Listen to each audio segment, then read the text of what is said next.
चंद्रपुर जिले के नागभिड़ तहसील में एक किसान द्वारा साहूकारों को पैसे चुकाने के लिए किडनी बेचने का सनसनीखेज मामला सामने आया है। इस मामले के सामने आने के बाद राज्य में हड़कंप मच गया है। इस पर गृह राज्य मंत्री पंकज भुयर ने तत्काल जांच का आदेश दिया है। नागपुर में पत्रकारों से बात करते हुए भुयर ने बताया कि 4 आरोपियों को गिरफ्तार किया गया है।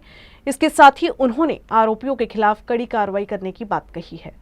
आपण सर्वांनी बघितलं की यावेळेस मोठ्या प्रमाणात अतिवृष्टी ही महाराष्ट्रातल्या मोठ्या भागामध्ये त्या ठिकाणी झाली होती आणि याच्यातून आपल्या शेतकऱ्याला बळीराजाला बाहेर काढण्याकरता 32,000 कोटी रुपयाचं मोठं पॅकेज राज्याचे मुख्यमंत्री आणि महाराष्ट्र सरकारने त्या ठिकाणी राज्यातल्या शेतकऱ्यांकरता दिलेलं आहे।